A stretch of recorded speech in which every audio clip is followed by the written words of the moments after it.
সহযোগিতায় আছেন দিন মোহাম্মদ সাব্বির, আমরা সরাসরি যাচ্ছি তার কাছে। মেয়াদোত্তীর্ণ ফিটনেসবিহীন যে গণপরিবহনগুলো রয়েছে সেগুলো অপসারণের লক্ষ্যে রাজধানীর 8টি পয়েন্টে মোবাইল কোর্ট চালাচ্ছে বাংলাদেশ সড়ক পরিবহন কর্তৃপক্ষ।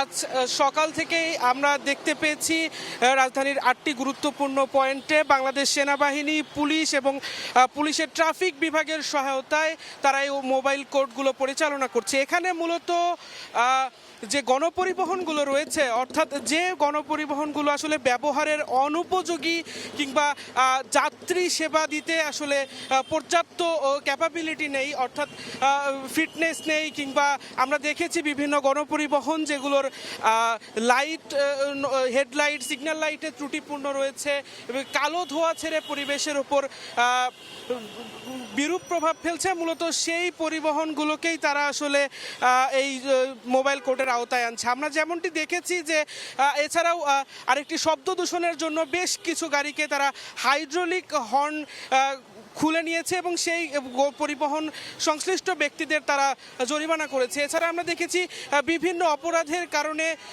বিভিন্ন ছোট বড় বাস, অর্থাৎ ঢাকা মহানগরীতে চলাচলরত যে বাসগুলো রয়েছে, এছাড়াও ঢাকা ময়মনসিংহ মহাসড়ক দিয়ে চলাচলরত আন্তঃজেলা বেশ কয়েকটি পরিবহনকেও এই শাস্তির আওতায় আনা হয়েছে। বিআরটিএ কর্মকর্তাদের সঙ্গে আমরা কথা বলছিলাম, তারা আমাদেরকে আসলে যেমনটি বলেছেন যে গেল বছরের অক্টোবরে সরকার থেকে তাদেরকে আসলে 6 মাসের একটি সময় বেঁধে দেওয়া হয় এবং সেই সময়ের মধ্যে তারা আসলে যে সমস্ত গণপরিবহন তাদের ত্রুটি সারিয়ে নিতে পারেনি এবং তাদের আসলেও সড়কে চলাচলের জন্য যে মেয়াদ নেই, সেই পরিবহনগুলোকেই তারা আসলে শাস্তির আওতায় আনছেন। এখন পর্যন্তও সেই অভিযান অব্যাহত রয়েছে। তো এই ছিল রাজধানীর খিলক্ষেত থেকে বিআরটিএর অভিযান থেকে আমার কাছে সর্বশেষ।